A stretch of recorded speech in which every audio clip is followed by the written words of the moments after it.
Magandang tanghali po sa ating lahat. I-review ko lang ang aking excuse me po. I-review ko lang po ang aking nalalaman dun sa so November kami nag-training. So medyo matagal-tagal na rin. So minsan din kasi mas matagal po kami nakapag-refresh. So hindi ko na gano'ng na-review yung ibang yung namin, yung seminar. So ngayon magre-review tayo, no guys, kung kaya ba natin isipin lahat yung una nating napakinggan hanggang sa ngayon. So no, ang DRRTI, ang ibig sabihin nun ay Disaster Rescue Response Team. So yan ang DRRT, no. So ang laman ng DRRT ay ang Synsize App. Kung ano laman ng Synsize App, ang nakapaloob ng Synsize App ay 5 lang po, guys. Una, scene safety. Ano ibig sabihin ng scene safety? Titingnan mo yung kapaligiran kung mayroong safety ba yung patient natin o safety ba yung responder, no? So yun ang scene safety. So pangalawa naman ay BSIP, gloves, face mask, goggles kung may goggles. Yun ang BSIP, body substance isolation precaution. Kasunod naman ng pangatlo ay MOI, mechanism of injury. So yun. Ang pangapat naman ay number of patient. Siyempre alamin mo kung ilan yung, halimbawa na disgrasya sa motor, kung minsan may angkas po kasi, so minsan dalawa yung pasyente, no. Tapos yung panlima ng Synsize App ay ang ano man yung CGI natin, ambulance, ay ang identify self, get consent. So yun, no, doon na tayo sa Synsize App, tapos na po tayo. So ang kasunod naman nun ay ang primary. Ang laman ng primary, dalawa lang, no. Tandaan nyo guys, dalawa lang, kaya hindi ka malilito dito. Ang una ay general impression.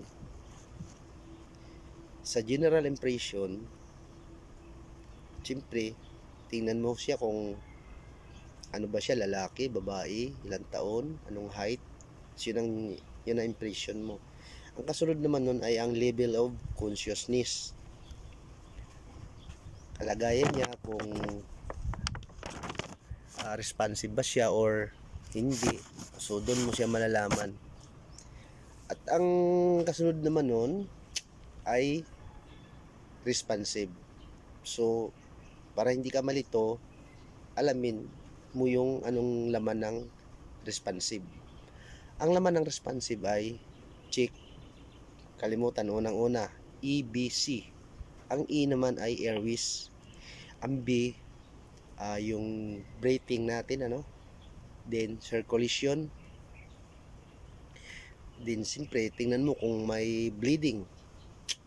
Then dahil responsive siya, pwede mo siya matanong, ask for the most immediate problem, then give first aid treatment to the most serious injury. So yun ang ng laman ng responsive. So doon naman sa isa, sa unresponsive, dahil hindi mo siya matanong, check mo yung circulation.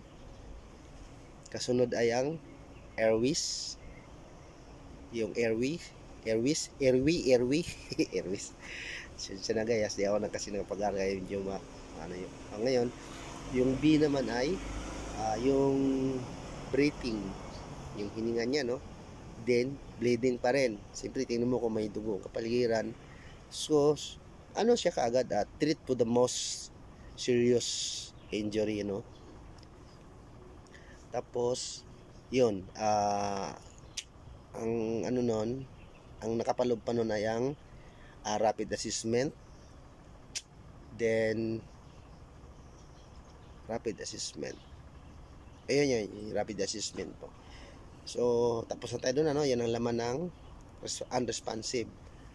Sa secondary naman, secondary assessment to, ano. Ang nakapalaman ng secondary assessment ay head to toe assessment. Yun yung kakapain mo ng walang oras, no?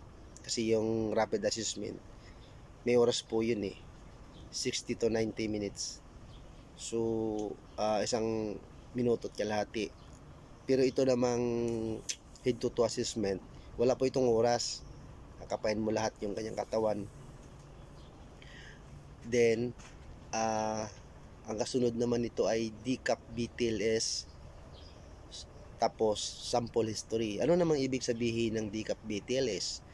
Ang DCAP BTLS ay, ang ibig sabihin ng DCAP BTLS, deformity, contusion, yung C, yung E, abrasion, yung P, puncture, bitterness, tenderness, laceration, swelling. So yun ang ibig sabihin ng DCAP BTLS. Yung sample history naman guys ay, ang ibig sabihin ng sample history, ang meaning ng sample ay sign and symptoms, allergy, medication, past medical history, last oral intake, and event living injury. Then pasok naman tayo dun sa kasunod na naman tayo dun sa sa ongoing assessment. Ito na yung pinakahuli ng sa algorithm, ongoing assessment. Kung anong ginagawa mo sa primary, yun ang gagawin mo pababa. Kung halimbawa unresponsive siya, kung paano mo siya in-assess, ganun din yun, parang inulit mo lang yung primary. Yun ang ongoing assessment. So yun guys, medyo kinalawang na tayo ng konti. So kailangan sa ating mga kasama ay magsikap po tayo na mag-review lagi sa ating mga napakinggan, ating natutunan. Ito naman po ay ating magagamit doon sa ating pamilya o sa ating kasamahan sa labas. Sana pagsikapan natin na may sa ulo natin lahat ng ating na natutunan dito sa rescue, no? Kasi ito naman ay mapapakinabangan natin, hindi lang sa atin, hindi pati na rin sa ating mga kapwa-tao. So yun guys, sana pagsikapan nating maka-refresh palagi. Salamat po sa Diyos.